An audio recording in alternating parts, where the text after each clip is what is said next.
Welcome to the sunny coast of Southern California, San Diego. Welcome to the project SURFIN. My name is Frank Cornelissen.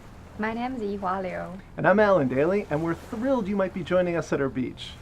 We will hear some more from Alan and from Iwa later on in this presentation. In the project SURFIN, we're not going to catch any real waves.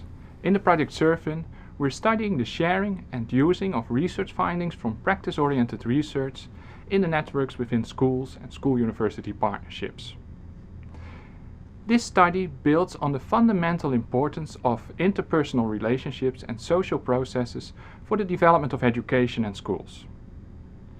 Relationships are key in three major ways in this project. First of all, because we're studying the interpersonal relationships between educators in schools, in universities, and in the partnerships. Secondly, because we're also engaging in partnership relationships, collaborating with schools in conducting this study. Thirdly, because we're also focusing on the relationship between theory and practice and how this might be accomplished in the best way possible. We all know Louis Pasteur. He is famous for his processes of pasteurization and the vaccines. Louis Pasteur was a very talented scientist who studied the chemical processes in a deep way, but at the same time he also cared for the way that the findings made an impact on practice and were contributing to everyday life of people. He was different from a scientist like Bohr. Bohr focused more on developing theoretical insights, and Edison, on the other hand, was focusing more on the applications of the research. In this research project, we want to collaborate with you in what we call Pasteurs Quadrant.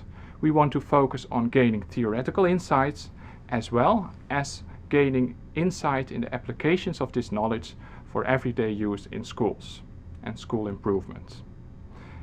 Alan will tell you a little bit more about networks and why they matter. Thank you, Frank. So in this study, you heard Frank talk earlier that what we really care about are these relational interpersonal processes, and we think these are really important and consequential for the work of educating students, no matter where we find ourselves. So we think about organizations from two standpoints. The first standpoint is this idea about a formal organization. And in the chart you're looking at, you could see at the very top there's an all-knowing red eye. And that red box implies that that person knows everything that's going on in the organization. Then you notice subsequent boxes below, and it also implies that in those subsequent boxes, people are doing discrete tasks that are often not interconnected. We don't really think the world works like that, or even looks like that. We think the world looks something more like this. This is a social network. And when you're looking at this social network, what you're going to notice is a lot of different colored dots. Each one of those different dots represents a person that was reflected in that formal organizational chart I showed earlier. You'll also notice that there are lines between these dots. These lines represent the relationship between people. Now recall in the last diagram, there was a picture of the all-knowing red eye. And the assumption was that that all-knowing red eye knew exactly what was going on in the organization. But if we look at that same individual in a social network, we see that person is actually quite on the periphery, which has some implication for how they're involved in the organization. So I've talked a little bit about this idea about networks, and one of the things that we find in this idea about networks is that the structure or the position of where people are in a network are really important, just like that all-knowing red eye being off to the periphery. Iwa's going to talk a little bit more about this importance of structure in social networks. Thank you, Alan. So understanding the underlying informal network structure of those formal organizational chart is important, as we see in the last slides. And in fact, in our daily life, we can see network structures in many places. For example, this is the London Underground, as you may all know, and which is known as the most effective subway network that connects all sections of the society from across the capital. And you may also know that the King's Cross station is the most major terminus and also the most central point in this subway network, where 6 underground lines meet and thus became the busiest transport hub. While this effective transportation system has brought convenience to many of you, it could also bring us potential danger as we think about how much we rely on this effective transportation system that can be destroyed, as we recall the bombing attack in 2005, which destroyed the operation of the network system, as well as some of the important interchange connections. Let's take a look at another network structure that connects us to our daily workplaces in education settings. This is from one of our studies that focuses on exchanging new ideas among teachers for improving their instructional practices in a particular school. And the nodes are individual teachers, and the arrowed lines represent sending and or receiving these new ideas from one another. What we might focus on in this map is to look at those larger nodes, as these larger nodes are those teachers with more connections from and to their colleagues, and therefore they may have more opportunities to share and exchange new ideas that may help them improve their instructional practices. And in this map, as you can see, the central three larger nodes are the most central and influential network members in this regard. And they can also be seen as the key interchange connectors that connects to many other teachers in the network in transporting these new ideas related to instructional improvement across the school network. So, both the London Underground network and the school network tell us about the importance of the quantity of these connections between network members in a given network. And you might also be interested in understanding what has been actually exchanged among these network members, which leads us to explore the quality of these network connections. And Alan will tell you more about this. Thank you, Iwa. And so now you've heard that this idea about relationships are really important. You've also heard that we think about the world in terms of networks. Then you just heard Iwa describe how we think structure is really important in our work. So what I want to talk about is this idea about different kinds of relationships that we're interested in thinking about and examining. One of the ones that we typically look at is this idea around advice around instructional practices. But we also look at relationships like collaboration, the exchange of new ideas, because we know these are really consequential and important as our work as educators. So in this particular picture that you're looking at an advice relationship. And we collected this data at 3 different time points because we were interested in how relationships form and change over time. Because sometimes in our work, we form relationships that are really important because we need advice to do our work better.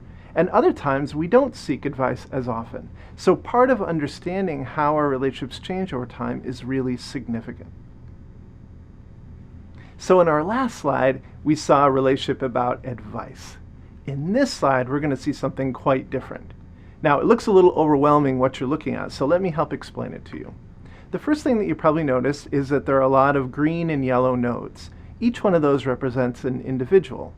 And these are individuals from the Framingham Heart Study, which included well over 2,000 people over an almost 10-year period in which researchers collected data. The green nodes represent people that are of normal weight. The yellow nodes represent people that are overweight. And the lines between them represent friendship. So I'm going to show you a short video that's going to compress this 10 years of data into about 20 seconds or so. And as you're watching that video, I want you to notice what changes over the course of this 10-year period.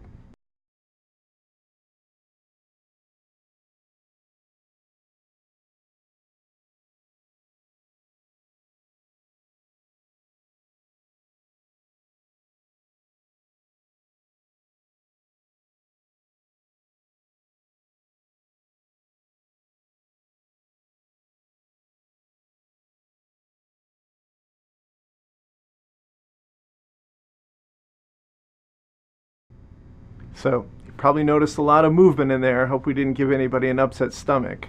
So what did you notice as you saw that 10 years period of time elapse in front of your eyes? What? Oh, I can't hear you. It must be the beach is way too loud. So this is what I think I heard you said, is that the yellow nodes tended to sort of cluster together, as did the green nodes over time. And what this suggests is that weight is actually socially influenced.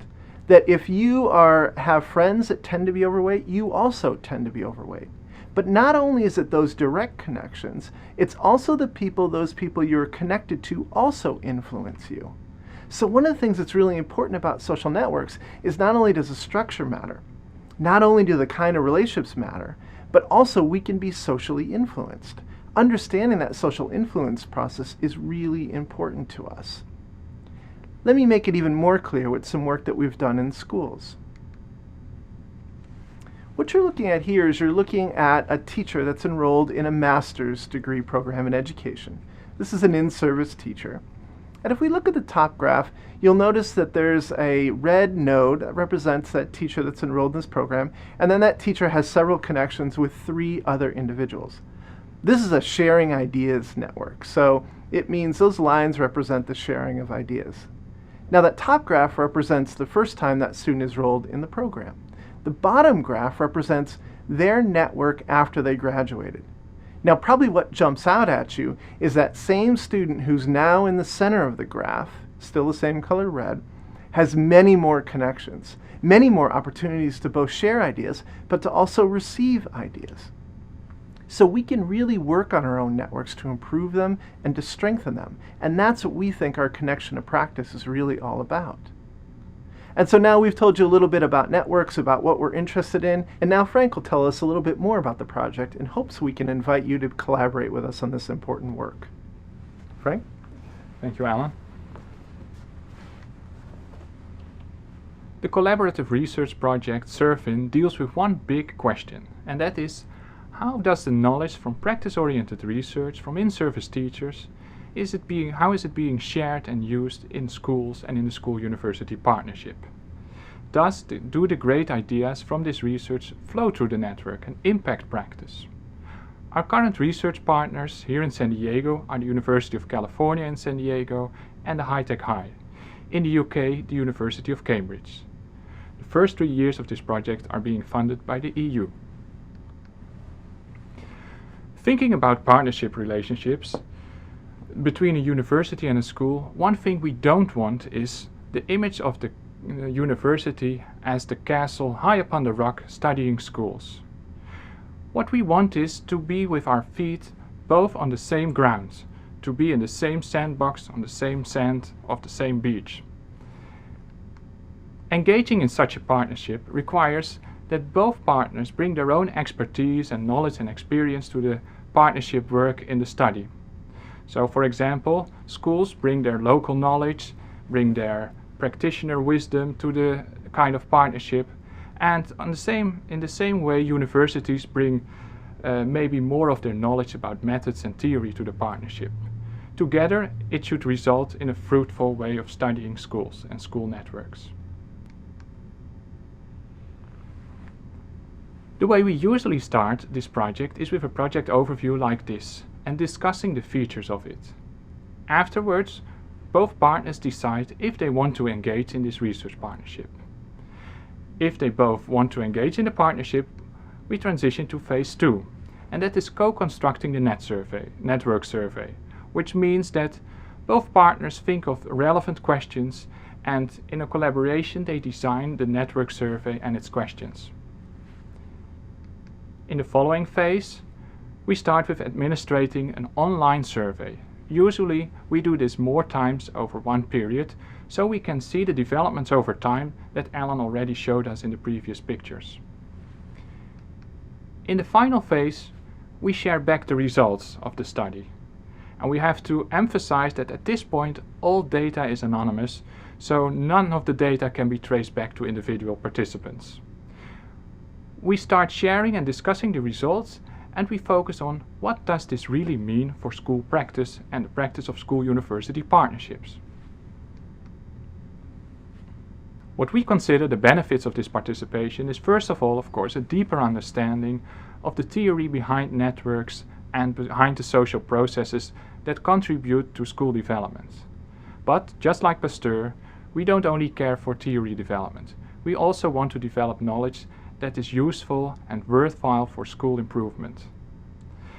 Besides that, no extra costs to the school are involved of course aside from your time and willingness. We want to invite you to come to our beach. Come Come surfing!